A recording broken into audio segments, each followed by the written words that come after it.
And it looks like we're going to begin in a second, okay? But so the way we'll proceed is just, it's fine for you to leave your cameras on unless your bandwidth creates any problems. And all you do is mute your mics that way. And then when I call on you, you unmute your mic, and we could see from there, okay? And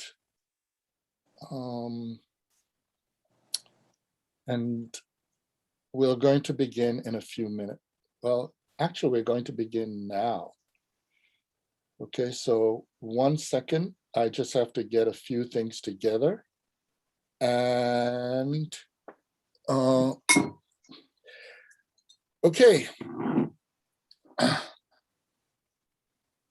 This is from Senegal. This is from Senegal, by the way.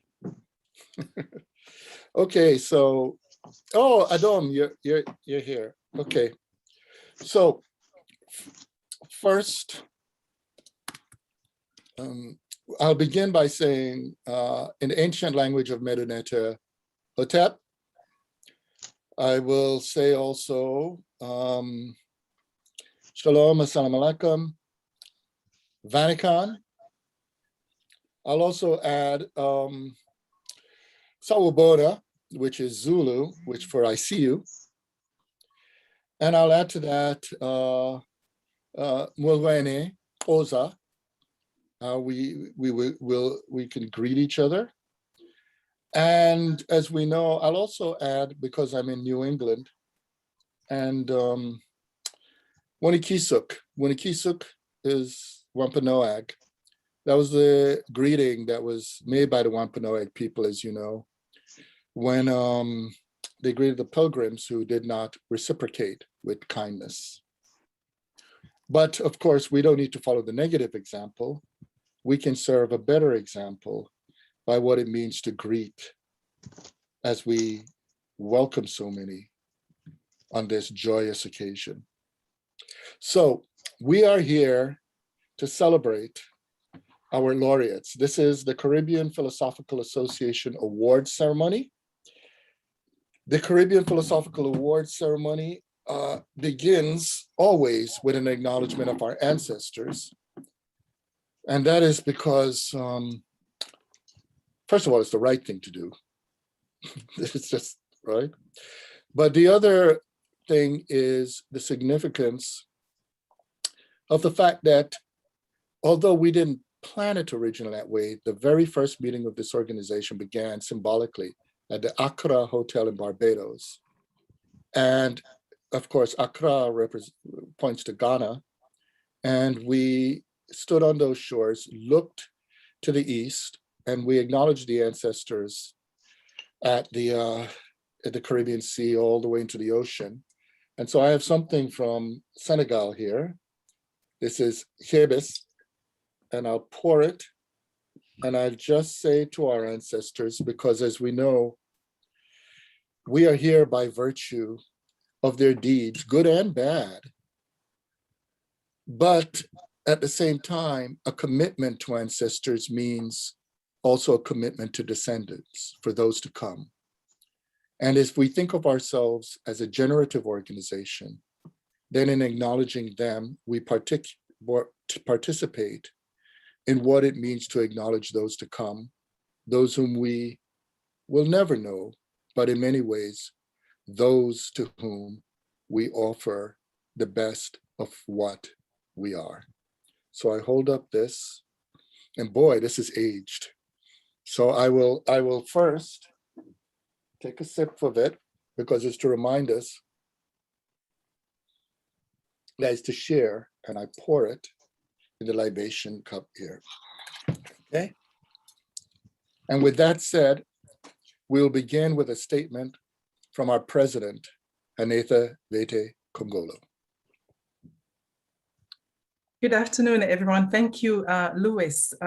It's not going to be a statement per se, but a word of introduction, especially to welcome all of you, because I'm personally very, very happy to see so many friends and new faces as well. I don't know everyone gathered together for this important gathering that we are having here. And Louis, I can't believe that you're greeting us in so many different languages, but your own, or Creole, for example. So I want to say good morning to everyone in Creole. That's perhaps one of the only language that was born recently in America, and the one that's African, French African, based on African languages and with a French lexicon. So, bel bonjour tout le monde. Mon content ouais tout le monde là.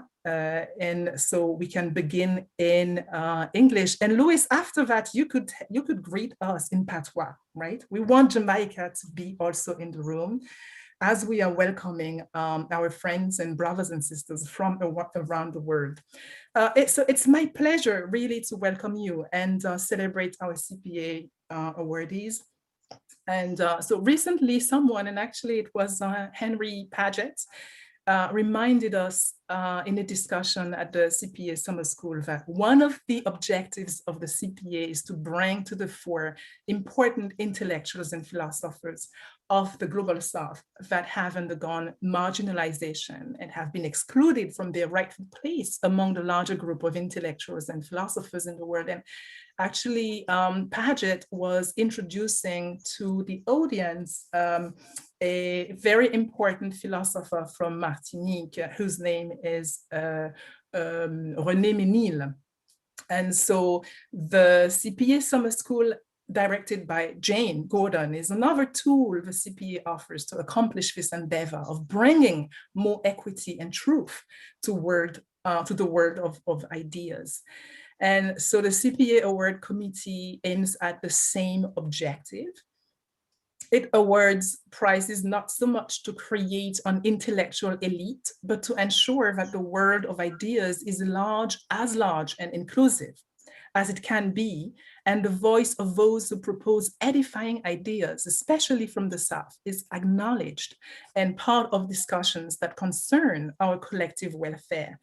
CPA makes sure that your work, your propositions, your contributions to us, to the world, do not go unnoticed. We see you, we want you. We need your work. You are such voices, and it's with deep respect that I thank you for your contribution to the intellectual and philosophical work. Congratulations to all of you, and I think I can stop here so that Louis continues the libation and the awards. Thank you. Thank you, Hanétha, President Hanétha Vété-Congolo. So yes, I could add buenos dias, bon dia, bonjour. And as I'm saying in Jamaica, you know, I will go on. So, you know, I know if I talk my language, you know, man. Yeah, I could tell many funny stories about this. And of course, for Firoze, Ujambo, man, Ujambo, right? One of the things is, just related to what Hanétha said, there was one time when I was in a meeting in South Africa where there were many people from different parts of Africa, but there was a crucial point in the conversation where the other folks did not want the whites to know what we were saying. And some of the people asked me, do I know how to speak? And they asked a particular language. And I said, I don't know. Say something. And it turns out because I'm born from the 1960s Jamaican patois, which is more Africanized. The more recent patois is more US oriented. There's so many, a conglomeration of Southern African words in the old Jamaican patois that I was able to understand them. And so we started talking. And it was a really funny situation because it made a lot of the whites paranoid. But at the same time, it really struck me that as much as certain people like Molefe Asante have been ridiculed, remember he does communication linguistics. That aspect of what he was saying was right, that we do if we cling to these aspects of ourselves that are often disparaged, but understand them, they could give us the gift of being able to communicate with each other. So first, I would like to just tell you the way we'll proceed, and then I'll make my remarks about the award. When I announce the names, you can give, if it's fine if you'd like to unmute and clap or do virtual claps. After I name the awardees will make remarks, and then we'll conclude the ceremony, okay? Now, one of the things I'd like to, the first thing I'd like you to know is that if all you have to do to find out who voted for the people who are being honored today is to look at the Caribbean Philosophical Association website, and you will see the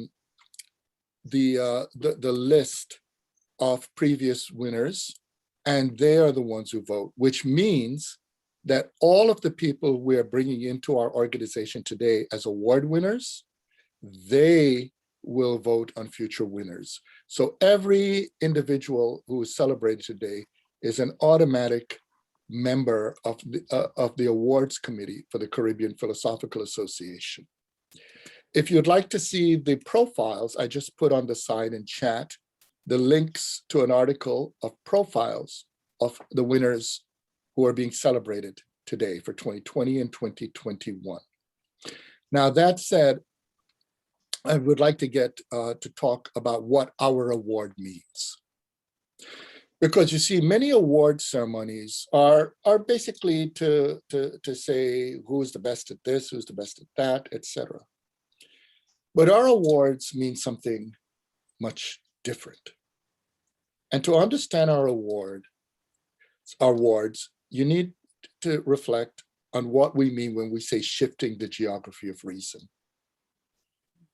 For us, it means being able to reorient ourselves to deal with those who have been rendered either invisible or rejected in history. It also means a profound commitment to truth, because colonialism and racism and all the forms of dehumanization that we struggle against depend upon lies.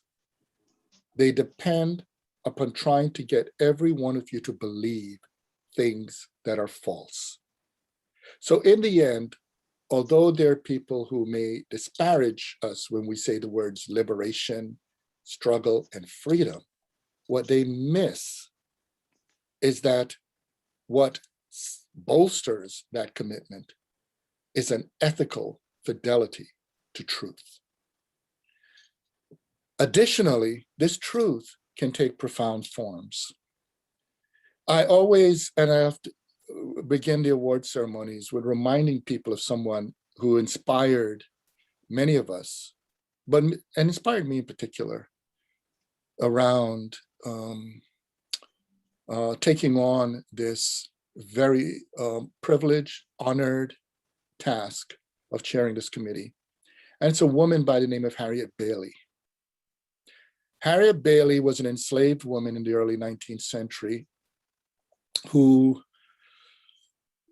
as happens with many enslaved women, when they're often, the masters often use them for supposed breeding. And when the child is born, the child is ripped away from the mother to be raised elsewhere. And this woman was put back in the fields. She was a field enslaved person. 7 years later, she finds out that that child was on a plantation 12 miles away from where she was working in the fields. And she found a way every night for 6 months to walk the 12 miles after she's worked all day from dawn till dusk in the fields to spend time with that child. She took her little bit of food, even though she was starving, to feed that starving child. She took her love. She took her strength. She took her frail body to keep that child warm. and then she died. Now, that child was told throughout his childhood that he was not worth anything except as a commodity, as a property of the master. That's all he was valued as. However, that woman brought something to that child, because in doing that, she introduced a different value, and it's the value of love. He could look around and say, although the master could say what is on the market, what the love this woman brought went beyond that. It was the understanding that in being loved, there's a different understanding of value to bring in the world. And as we know in the story, this man's name was Frederick Bailey, but he eventually developed the strength to fight against a slave master, Covey. He eventually became a fugitive, and he eventually was manumitted, and he was known as Frederick Douglass. But remember, I said, this is not about Frederick Douglass. This is about Harriet Bailey. Because you see, if Frederick Douglass simply took as the message from Harriet Bailey, that was that in her love, he was better than others, better than other enslaved people, all he would be is a cocky slave. But because Frederick Douglass valued the value of her love in a world that said to be loved by an enslaved woman, to be loved by her was not valuable, that she had nothing to offer. That moment in which he could value being loved by the damned of the earth, by a woman who was looked at as a commodity, he became a revolutionary. He became someone connected to all those who were being pushed under the heels of Euro-modern dehumanization and any other kind of degradation of life. And this is why, as we know, Frederick Douglass fought not only against enslavement, he fought against colonization, he fought against the degradation of women. The list goes on and on. And the reason I bring up this story is because when we look for our award winners, we're not simply looking for people of achievement. We're looking for people who value what it is to be valued by the damned of the earth. The people who can understand why Harriet Bailey, Harriet Jacobs, Tula, all the way through to those many freedom fighters, all the way through to those many nameless people, why they are valuable. And your work tirelessly brings to the forefront the importance of people whom, although some are not named any longer, they're anonymous, why ultimately every action of theirs mattered. So it was with that understanding what our awards is about. We are acknowledging, as we say in other parts of the world, what it means to say, I see you.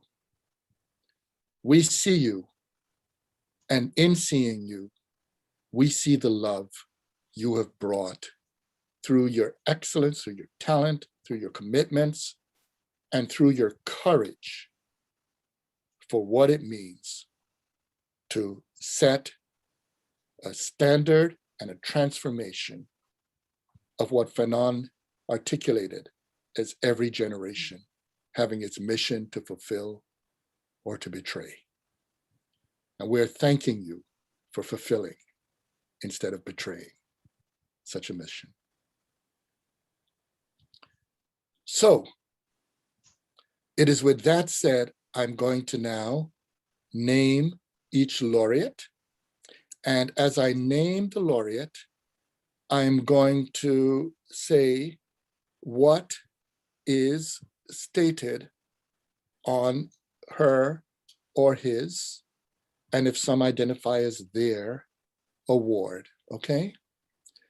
So we begin with the Frantz Fanon Lifetime Achievement Award.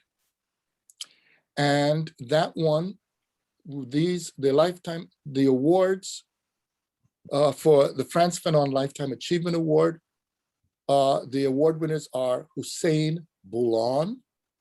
And as I put in the link to the side, you could see the biography about them, statements about what they have won the awards for. Hussein Bulhan is, among many things, the founder of the Frantz Fanon University. And what we place on the plaque for the winners of the Fanon Award is for your groundbreaking and revolutionary work and your profound transformative impact on the lives of those who are among, in Fanon's words, le dernier de la terre. This goes also to Silvia Federici, the political theorist, fearless freedom fighter, and the list will go on. She would speak for herself later. Posthumously, she was awarded when she was alive, but we lost our dear María Lugones, but I'm acknowledging her right now. And we also did a lighting ceremony for her last Monday. And we have Rita Segato as the Frantz Fanon Lifetime Achievement Award winner. Rita, as many of you know, and you will get to hear from her as well. But one of the things I would like to say about each, and I'll just quickly just read out loud what's on the plaque, okay? In addition to the work they have done, is that all of these winners that we'll be talking about today are pretty much the spirit of what I just said in the opening remarks. The next set of Lifetime Achievement Award winners are the Nicolás, Cristóbal, Guillén, Batista Lifetime Achievement Award winners. And as many of you know, Frantz Fanon, many of you know as well, but Nicolás Guillén was a poet, philosopher, a journalist. The list goes on and on. He represents for Cuba the way people would think of Langston Hughes here and more. And these are people we see as exemplifying that spirit. The Lifetime Achievement Award goes to Frankétienne in Haiti, or Haiti, as the indigenous peoples there would mention it. And again, the link I placed will give the biographical information. It goes to Rozena Maart of South Africa. And one of the things I'd like to say, just a little backup, Hussein Bulhan is in Somaliland, Silvia Federici from Italy, María Lugones from Argentina. It's interesting, we have two Argentina hits twice, because we also have Rita Segato, okay? But this already tells you something about our organization, okay? Because we really mean it when we say shifting the geography of reason. All our laureates, we look to our entire community on our little blue planet. Haki Madhubuti, here in Chicago, the founder of Third World Press and so much more. Firoze Manji from Kenya and Daraja Press, much more. But again, everybody, there are many pages and reports available out there for you to look at our award winners. But the reason I'm not summarizing much about them right now is because I'd like to get as quickly as possible to them speaking, okay? For the outstanding achievements of the Nicolás Guillén Award, there's Dionne Brand in Canada. And for the Stuart Hall, and for some of you know Dionne Brand for her novels and her poetry. For the Stuart Hall Outstanding Mentorship Award, we have Raymond Rocco, who he's right now in California, and Ray links so many communities across the global South. And again, Ray will get to speak. We have Florentina de Silva Sousa. Bom dia, Flora, as we call Flora, from Brazil. I'm mentioning the countries at the moment, so we could give a shout out to the various communities. And then we get to our book award winners. For the Frantz Fanon Outstanding Book Award, we have Adom Getachew for Worldmaking After Empire by Princeton University Press. We have Julia Scott, The Common Wind by Verso. We have now for the Nicolás Guillén Outstanding Award, we have Lamonte Aidu, Slavery on Scene, Duke University Press. And we have Chandra Mahan S. for Love After Babel, Love After Babel, and Other Poems, Daraja Press. So before we go to the remarks, everybody, and it's fine if we make some noise in Zoom, unmute for a second and cheer our award winners. Hello. Yo. Bravo, bravo, bravi. Dua neter, which is very ancient, which is just in another way of just saying you're blessed, okay?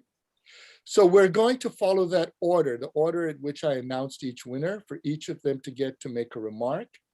So we'll, you didn't get to see if Hussein Bulhan was able to make it. Hussein, are you here?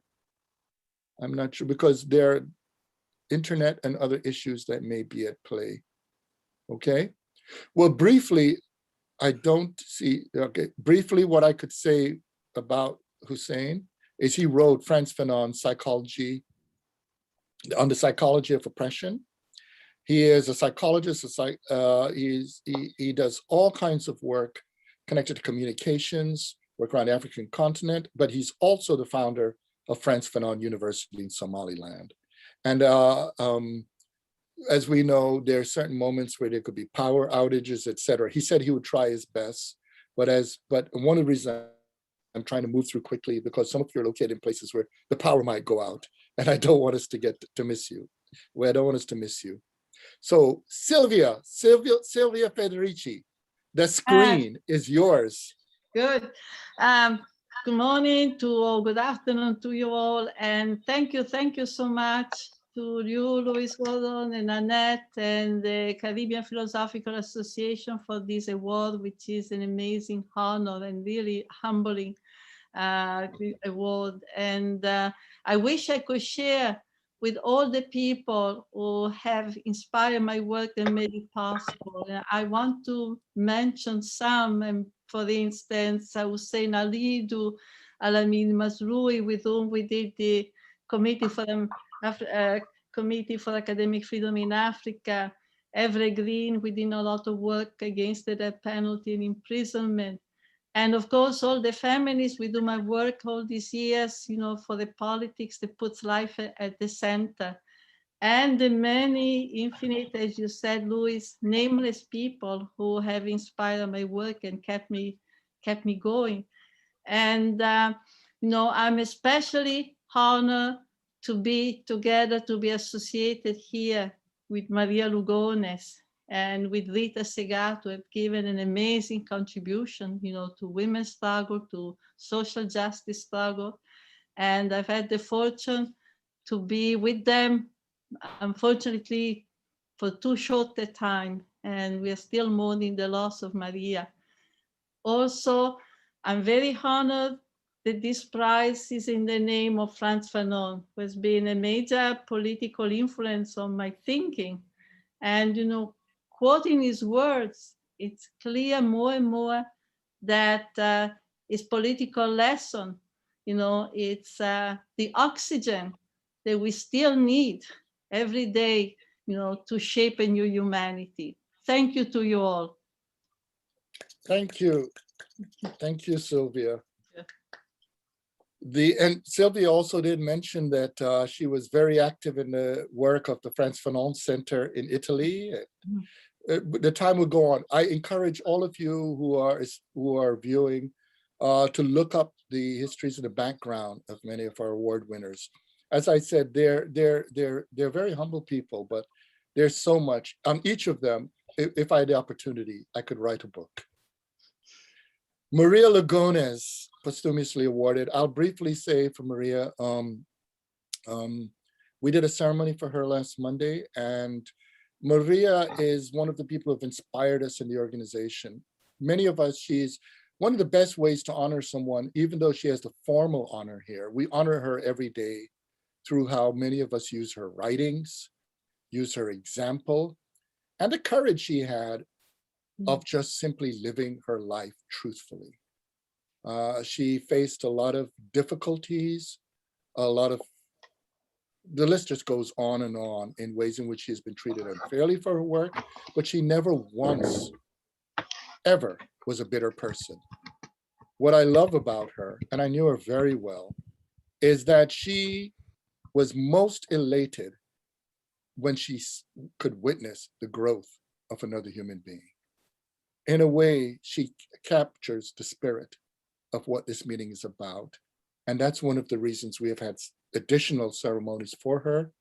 And her award will be posted, the plaque will be at the institute that's being created in her memory in Binghamton. The next is Rita Segato. Rita Segato, welcome, and please, can we hear from you, your remarks? Yes. Hello. I was really, Luis, very moved by the story you told us, and immediately afterwards, my system collapsed. So my connection collapsed. What I did today is to write one paragraph, a long paragraph, because I have many years without living in a place where English is the current language. So I prefer to write a paragraph saying what it means this for me. I understand very well the meaning of this prize, and I am very honored to receive it. So I read it for you, and I said this: we belong to Fanon's lineage. Fanon is in our genealogy, in our ancestry, as is also his mentor, MSSR. All of us on this side of the ocean who have understood, as Aníbal Quijano has done, that thinking about race is the key that opens the gates of consciousness and frees us from the ontological orphanhood afflicting us. All of us who have realized that when we arrived in Paris, we are all Fanon. And all of us who have become aware of a situation derived from Fanon's groundbreaking thesis, Black Skin, White Masks, the situation of the white skin, like me, from Black landscapes. Because in fact, we are particles detached from our own landscapes. We are all Pied Noir people. Again, when we arrive in Paris, we are all Fanon.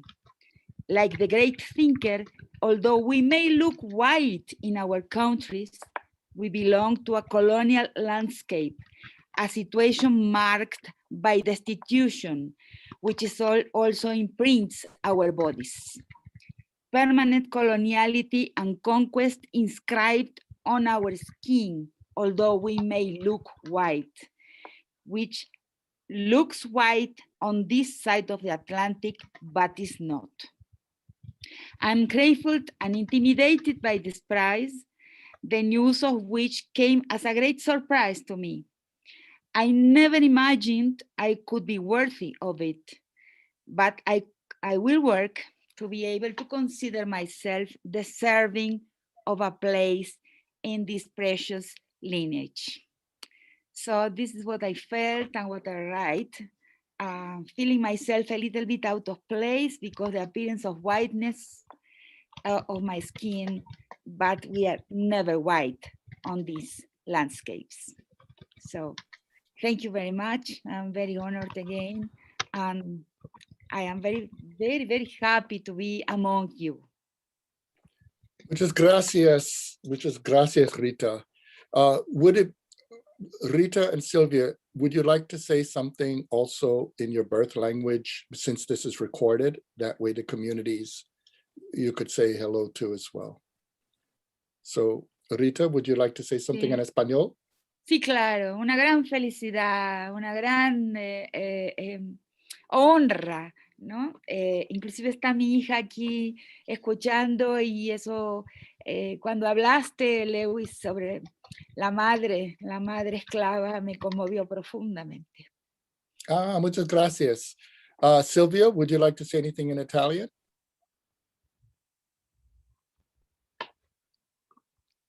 Il microfono, microphone.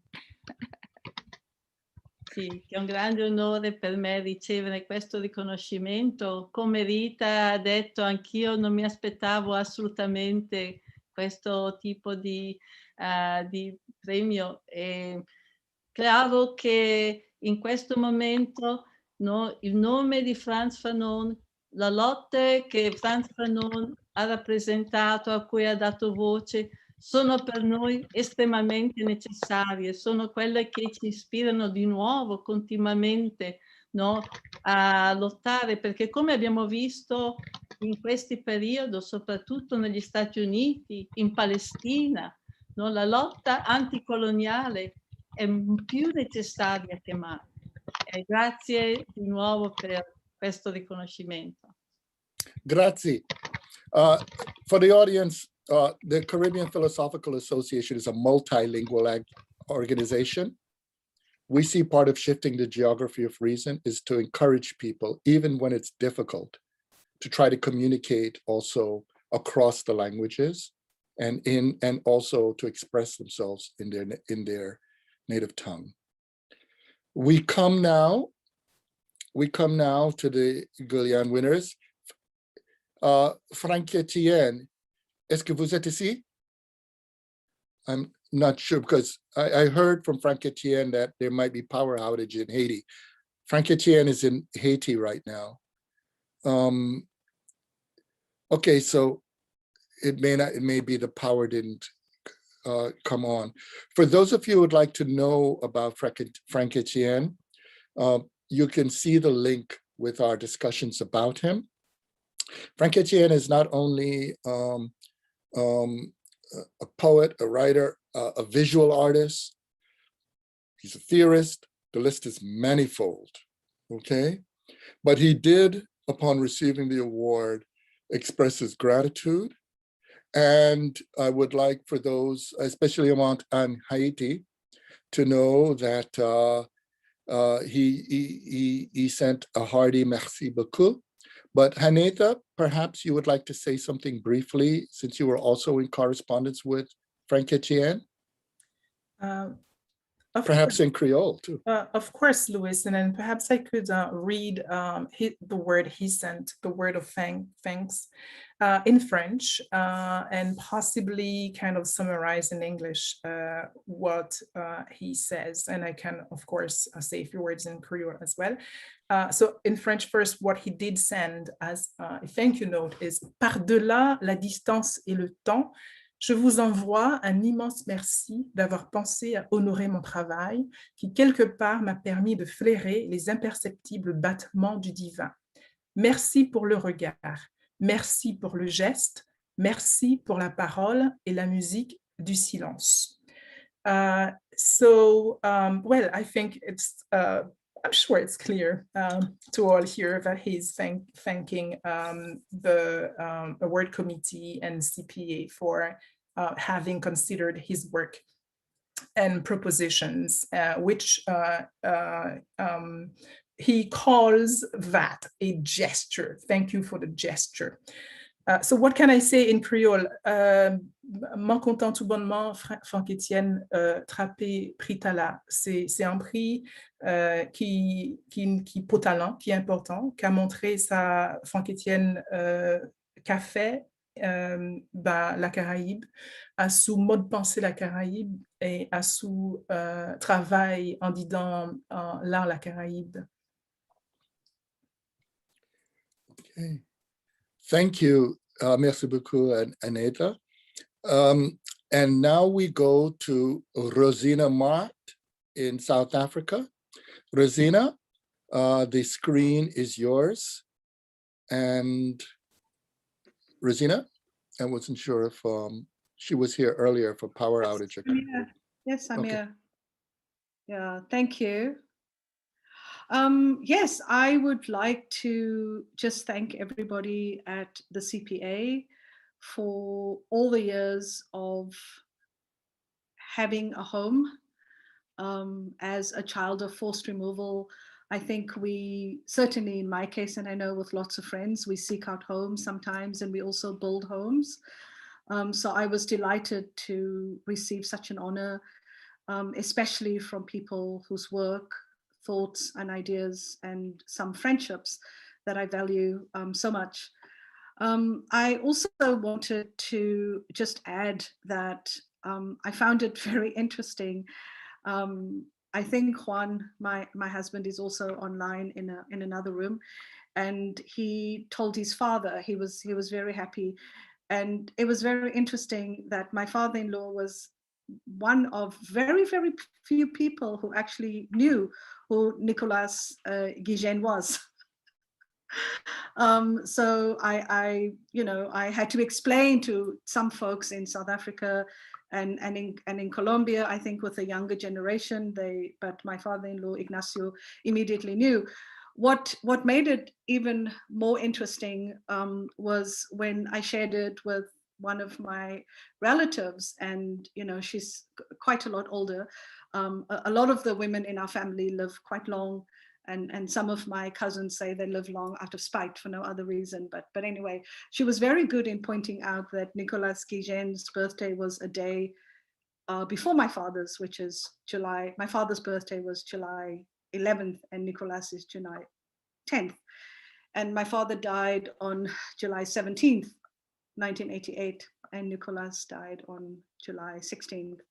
So I thought it was very interesting that not only, over the years and having reached out to so many parts of the world whose work and writings became so important to me from the Caribbean, from many parts of the world, but particularly the Caribbean, that I would be associated with a person that has meant so much, not only to people from Cuba and the Caribbean, but also clearly the CPA and those who find his work inspirational, and the way that he pursued his passion, not only for the law and writing and as an activist and a communist, I think, but to be able to reach as far as South Africa, certainly among my students and friends, to be able to be enriched by that kind of work. So yes, I feel very honored, and it's a very special thing to be shared among people, my colleagues and friends. So thank you once again to everybody. Mi español no es bueno, yo no hablo español todos los días, and I know that we have so much load shedding that a lot of my students can't come on. And I'm from the Cape, so I also speak Kaaps, which is the old in language of the enslaved, but there's nobody who speaks Kaaps, and I speak Afrikaans and Old Dutch. But ja, baie dankie. Soos ons sê in die Kaap, baie dankie. Ek is baie bly, ek voel baie gelukkig. I feel very lucky, I feel very blessed. Thank you. Please, merci, but please also in Kaaps, because it's for the ancestors. As van die Kaap, wat kan ek sê, ek is van die Kaap, ek voel baie lekker, is baie goed. Thank you. Danke.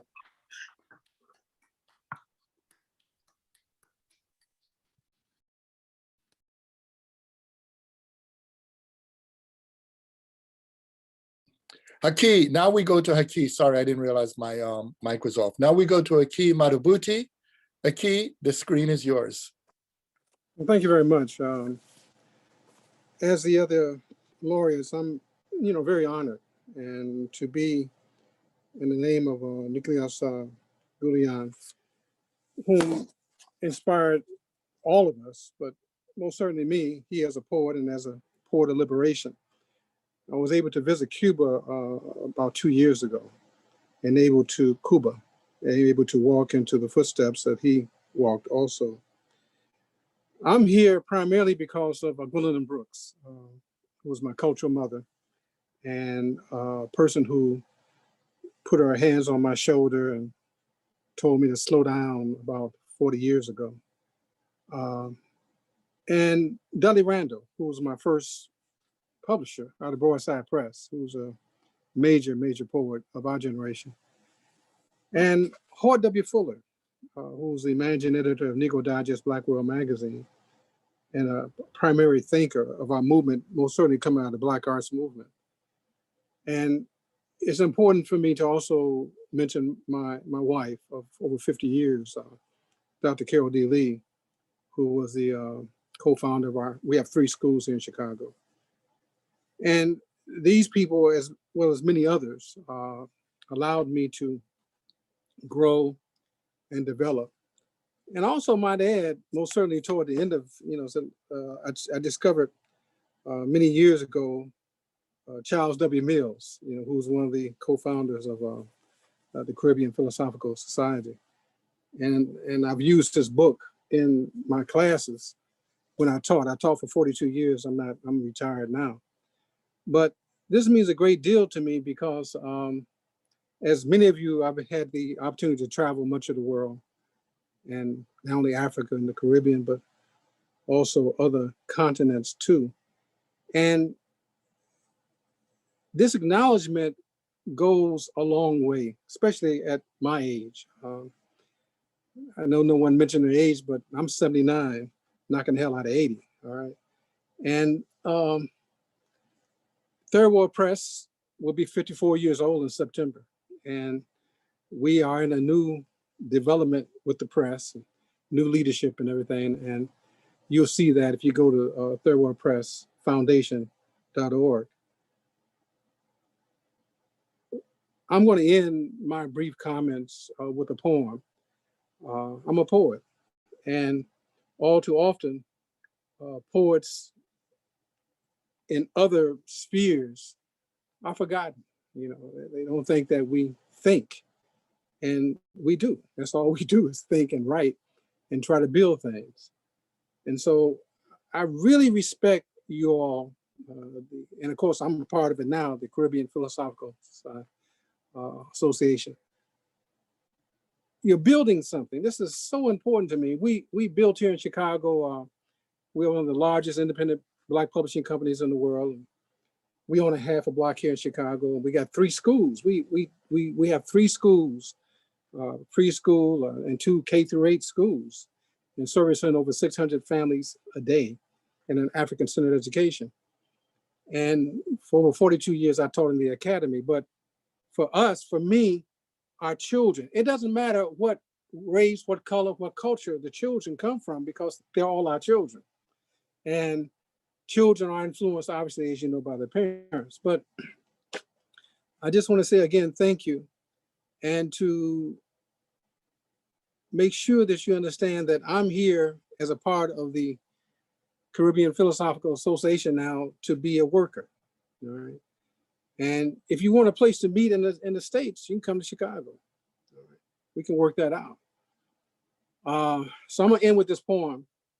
And this is the poem that I wrote for Gwendolyn Brooks on her centennial. And of course, this is called Gwendolyn Brooks, America in the Wintertime. And again, thank you very much. In this moment of orangutans, wolves, and scavengers, of high heat, redesigning the North and South poles, and the wanderings of new tribes and limousines, with the confirmation of liars, thieves, and get-over artists, in the wilderness of Pennsylvania Avenue, Standing Rock, misspelled executive orders on yellow paper and crooked signatures. Where are the kind languages makers among us? In a time of extreme climate damage, deciphering fake news, alternative truths, and meism, you saw the 21st century and left us. Not on your own accords or permission, you have fought most of the 20th century, creating an army of poets and learned and loved language and stories, a complicated rivers, seas, and oceans. Where is the kind green nourishment of kale and wheatgrass? You thought, wrote, and lived poetry, knew that terror is also language-based, on denial, fascism, and rich cowards. You are honey and yes to us. Never ran from Black, as in bones, Africa, blood, and questioning yesterdays and tomorrows. We never saw you dance, but you had rhythm. You were a warrior before the war, creating earth languages, uncommon signs and melodies, and did not sing the songs of career slaves. Keenly aware of Tubman, Douglas, Wells Barnett, Du Bois, and the oversized consciousness and commitment of never quit people, religiously taking note of the bloodless enemies of kindness. We hear your last words. America, if you see me as your enemy, you have no friends. And so, my dear brothers and sisters, again, thank you. And I would say that I would never call the people who enslaved us master. They are enslavers. They're not our masters. Never use that term. Again, thank you very much. Sante-san, take care. Sante-san. Get this. My bangles. Thank you for that poem, Haki. Thank you. We now go to Firoze Manji. It's interesting how things can work in unusual ways because there are so many things, given the fact that it would have been separate years, just the way the order ended up, you're next to each other. And there are ways in which the two of you beautifully converge. So Firoze, please join us on the screen.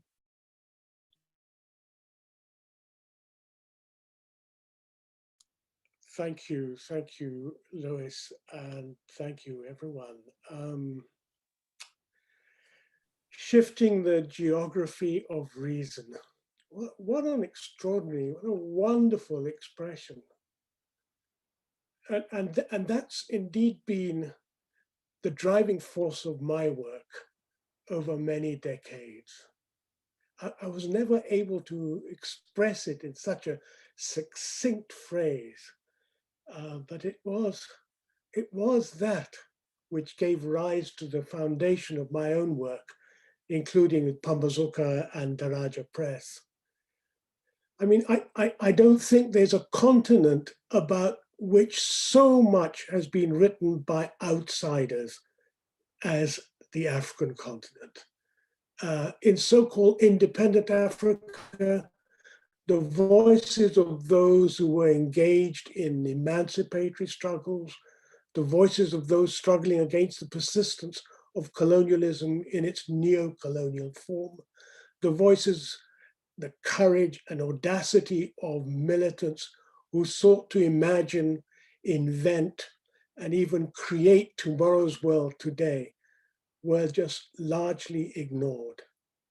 A celebration was needed, I felt. A celebration of Africa's cultures, languages, histories, capacities to produce, organize, philosophize, tell stories, invent, love, make music, sing songs, make poetry, create art, all those things that make people human and all things that neo-colonial regimes have continued to destroy in their efforts to continue the dehumanization of their own people, confining them to the sacrifice zones and using violence against them in order to protect the integrity of their own sacred zones. When I started Pambazuka in news in the year 2000, I was convinced that a conversation was needed, a dialectical interaction amongst militants and engaged intellectuals that would produce a way of shifting the geography of reason, that would present the world from the perspective of the damnés de la terre on the continent. It was about giving voice to those many perspectives in a non-sectarian way that encouraged debate, but not mudslinging. It was about legitimizing the voices of all those committed to the emancipatory project. By the time I left Pambazuka News in 2012, a community of more than 3,000 authors had contributed to this weekly magazine. And in the first 3 years of its book publishing enterprise, some 50 books from African activists and intellectuals had been published. And the magazine was reaching, over the space of a year, 1 million unique readers across the continent. Over the past few years, A Bridge to the Future, the Raja Press, has taken off, with publication dedicated to nurturing reflection, sheltering hope, and inspiring audacity. Already with some 60 books published and with more than 100 podcasts around the theme of organizing in the time of COVID-19, there's a real sense of community, the community of solidarity emerging. And I'm really proud that one of our books, Chandra Mohan's Love After Babel, is being recognized today. I think that's a fantastic achievement for Chandra Mohan. To receive this recognition and award from the Caribbean Philosophical Association it's an immense honor for which I thank you. But it's also a tribute to the thousands of activists who made Pambazuka and Daraja Press what they are. And it's moving to receive an award named after the Cuban poet and journalist, Nicolás Guillén. But it is especially heartening to receive this award from this association, precisely because it was in the Caribbean that the events of 1791 to 1804 were to have such an impact in shifting the geography of reason internationally. It's an honor and source of joy to receive such an award. Thank you. Asanteni, shukran, ninam shukuru sana. Asante. Hey. Thank you. And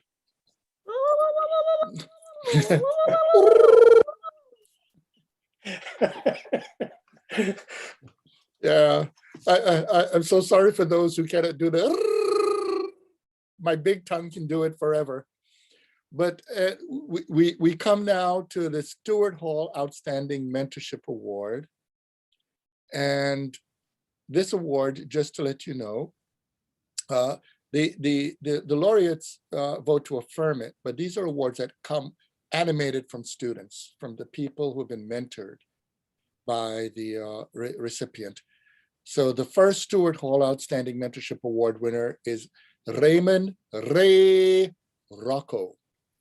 Ray, the screen is yours. Thank you, Louis. And can you hear me okay? Yes, we can hear you. So good morning, good afternoon, greeting from Los Angeles. First, I want to thank the awards committee and for nominating and granting me this award. I also want to thank Louis and Jane for their friendship and their support.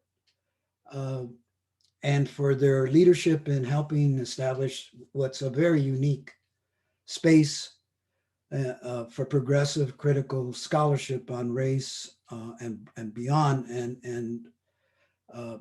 So this award coming from this association with that kind of commitment, as Lewis says, to tell the truth as best we can, makes this very, very important and meaningful for me. So I'm very honored and thankful for this.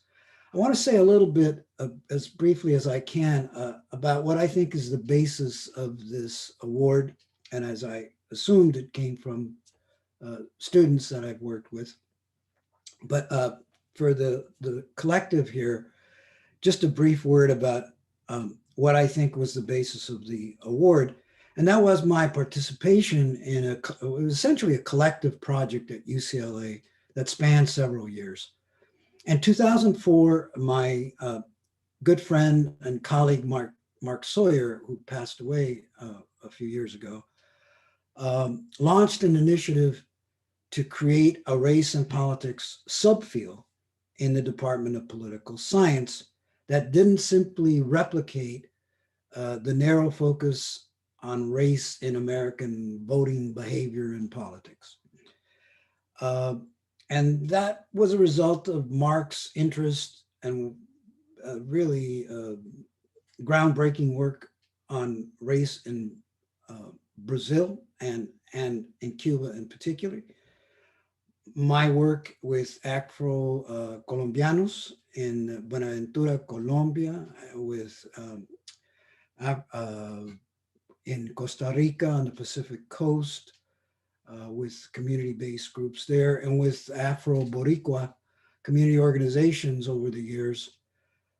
So Mark and I came together around those much more expanded notions. And what we offered was a proposal to study racial capitalism in the Americas and all of its manifestations at different parts of the society. There were a few colleagues who supported us, but also a very significant number of colleagues who fiercely, and I would say passionately, resisted the proposal. And what I want to argue is that it wasn't just Mark and I, our leadership, but it was the key role of the graduate students, initially about a dozen, who in the trenches were the ones that made the difference and brought this program into existence. Without those students, there would have been no REP of the type that Mark and I promoted. And so this was really a collaborative effort with a few colleagues, but the graduate students who were absolutely fundamental in making this a reality and creating a very different space. It was an ugly time, I have to say. Unfortunately, the degree of racial animus and ugliness that often surfaces lurks below the surface of this facade of collegiality, and obviously came into play. Suffice to say, without going into greater detail, that in two successive reviews of the department, outside reviews, 6-year reviews, the number one issue that was cited by the primarily white political scientists as the problem in the department was racial conflict. So it was a very difficult time. And it was the students, I mean, it's one thing for tenured faculty to fight these battles in committees and in department meetings, quite another for vulnerable graduate students to take these battles on. And it was really them that made this a reality.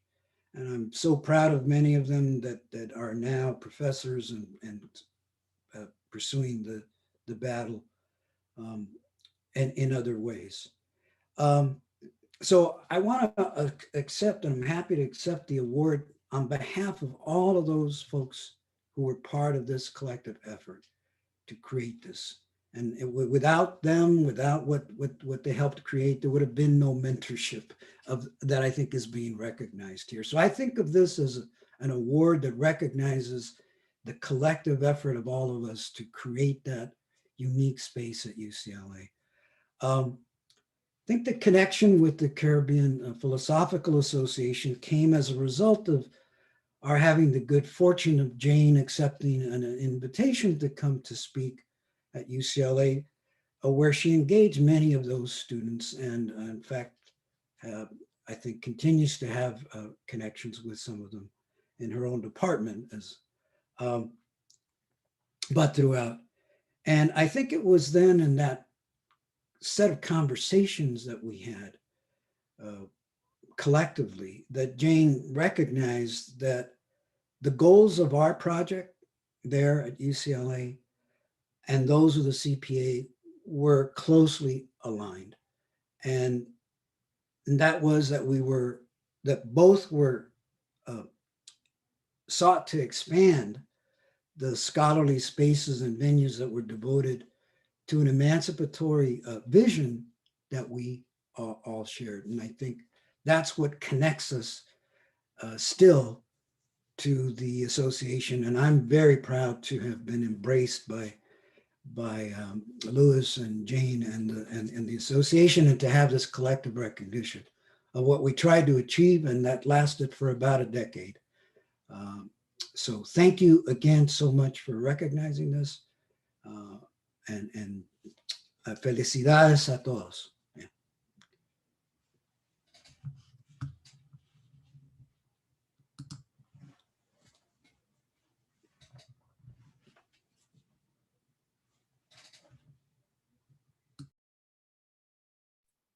Can you unmute, Louis? I'm so sorry. I didn't realize I was still muted. Okay, felicitaciones, felicidades, muchas gracias, Ray. We now move to Florentina da Silva Sousa. Flora, as we affectionately know her, has been to many of our meetings, and she's having trouble getting online. But as I mentioned before, this award was put together by students, and one of her students is in attendance. And that student is Rozena da Silva. So Rose, would you mind speaking in behalf of your fellow students for Flora? And if Flora comes on later, then she will speak for herself.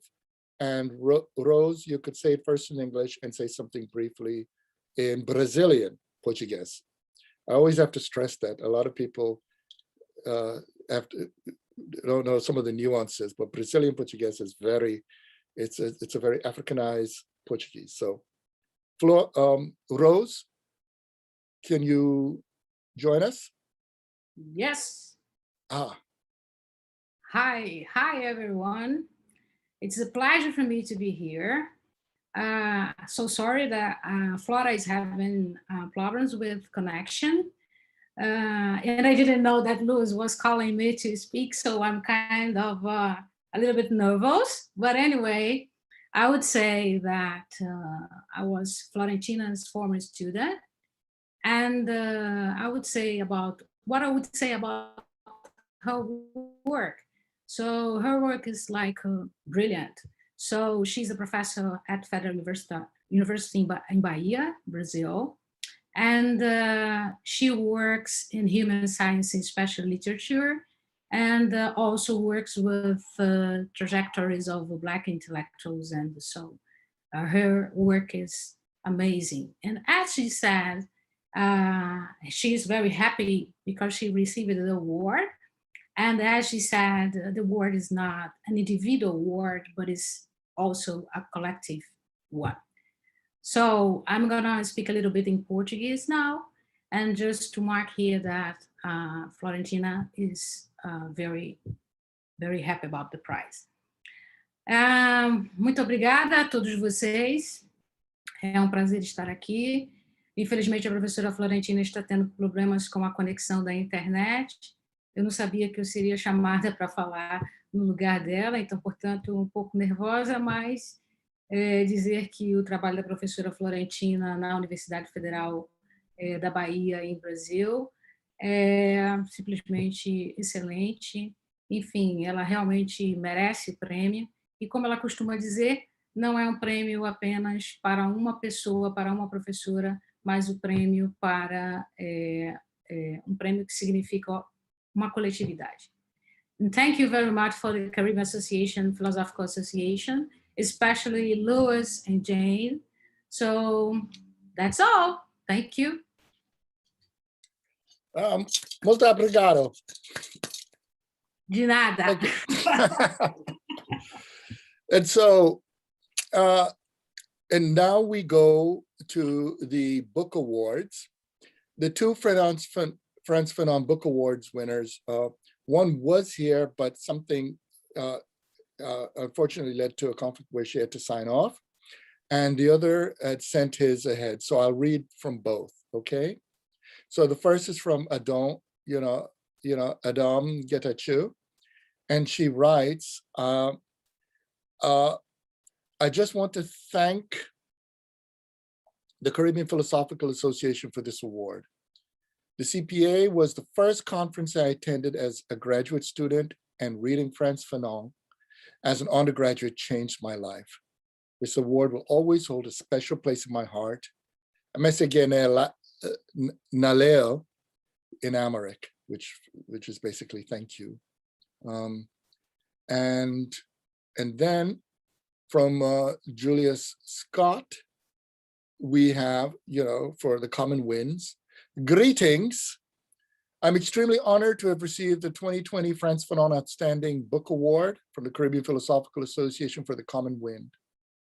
I deeply regret I am unable to join you at this year's ceremony. However, be assured that I'm grateful for this acknowledgement and support. I'd like to congratulate the other laureates who are being recognized for their distinguished contributions. I should like to add that an element that of the common wind to consider is the book itself, although he wasn't thinking in those terms when he wrote it, links a lot to what the Shifting the Geography of Reason thesis is about, because it connects how we communicate with each other despite the circumstances to cut us off, to destroy our voice, etc. Then now we go to the Nicolás, Guillén, Batista Outstanding Award winners. And it's interesting that we just went in from Brazil, because we have here a book, first book, Lamonte by Lamonte.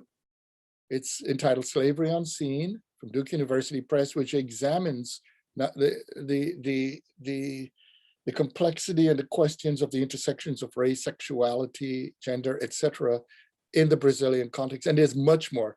I will move for Lamonte to speak for himself, but I could tell you I've taught this book in my doctoral seminar on race and the formation of the human sciences.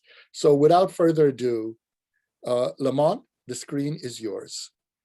Thank you so much, Louis. And thank you, everyone. I just want to say that I'm just I'm in such a place of gratitude today to be here and to listen to all of you. And I've just been so full of thanks and so full of joy and hearing and seeing all of your faces. And I just want to, just continuing on with our multilingual interactions, I want to say boa tarde, muy buenos días, or buenas tardes, or buenas noches, wherever you are. Bonjour à toutes et à tous. Buongiorno, obrigado, muchísimas gracias, mille merci, grazie mille. I am really, really deeply honored to be here today. And I just want to say that how great it is to be here in communion.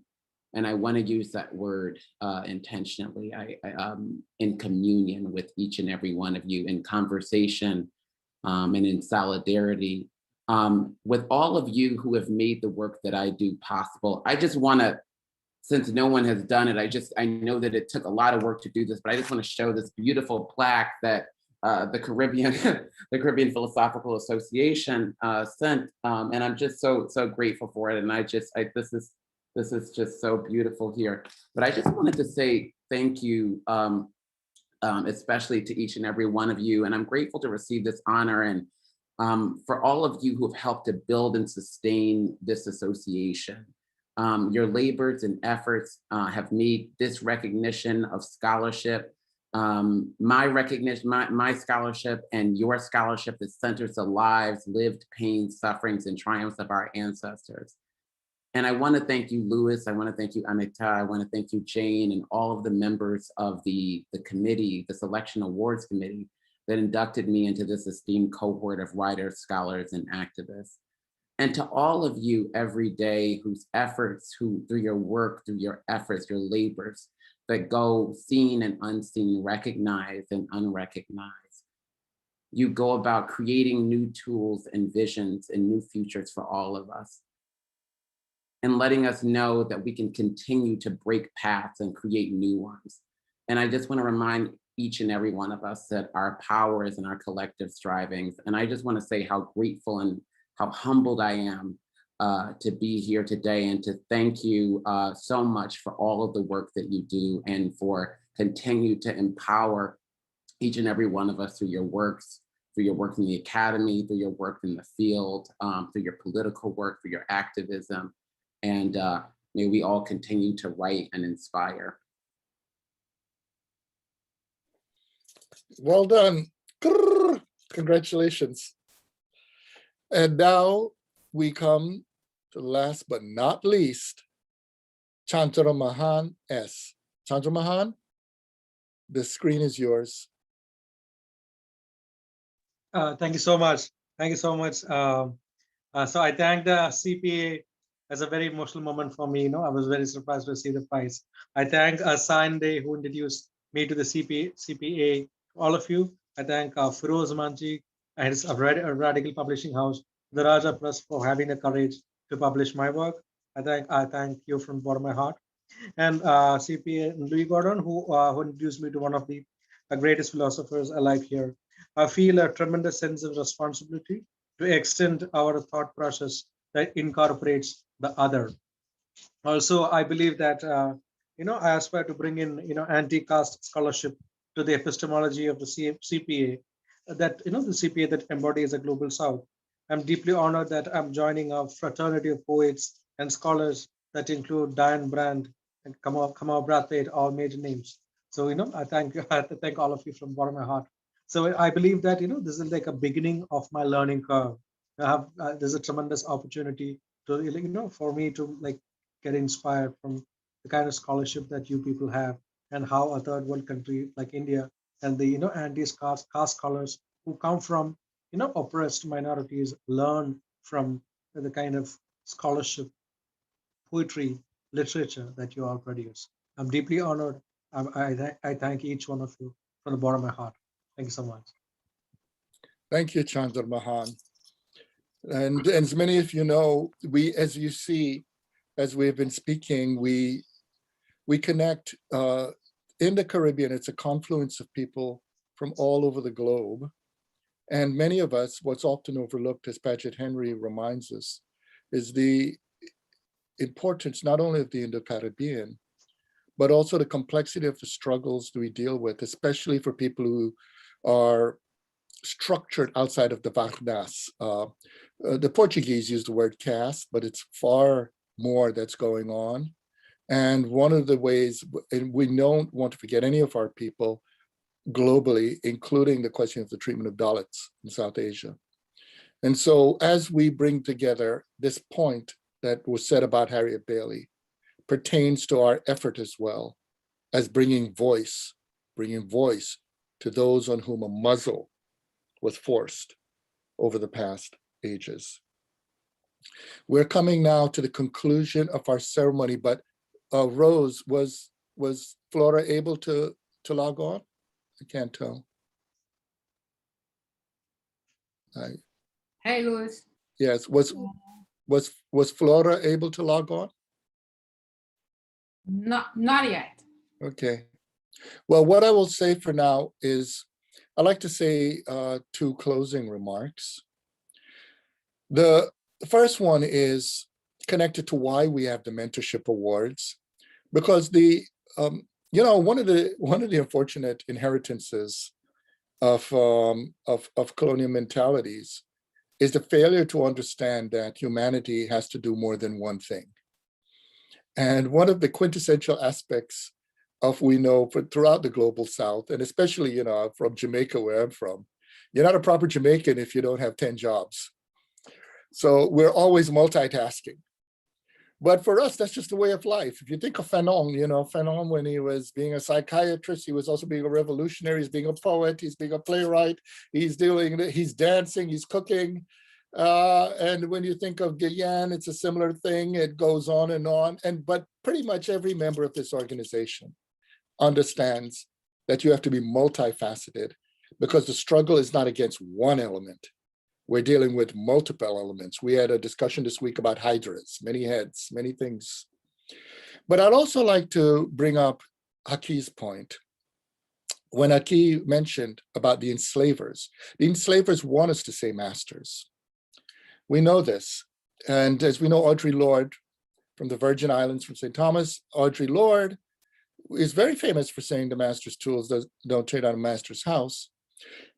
But one of the things that we always remind folks about the enslaver's house is that enslavers don't build anything. We build things. Our people were skilled labor, dragged over with their knowledge, their wisdom, their grit, their energy, their ideas. And if there's so much that we have to be thankful for in the world today, because those people did not give up. They fought, they struggled, and they built institutions. And instead of trying to say that we must be in the enslaver's house, many of us understand to get out there and build our own houses and build better houses. Third World Press is another house. Taraja Press is another house. The Caribbean Philosophical Association is another house. Black Studies is another house. African Studies, the list goes on. We are here today because we understand that the task is to build homes for ideas, for freedom, dignity, and flourishing. And as so these multiple tasks is from people who don't only think ideas, but understand that ideas need places in which to live and to grow. And it's with that in mind that I join everybody, and I call you all now to unmute for us to give our hearty, loud acknowledgement of the laureates, of welcoming them all now to the Caribbean Philosophical Association. So everybody unmute and together shout, shake, bangles, whatever. Let's honor them.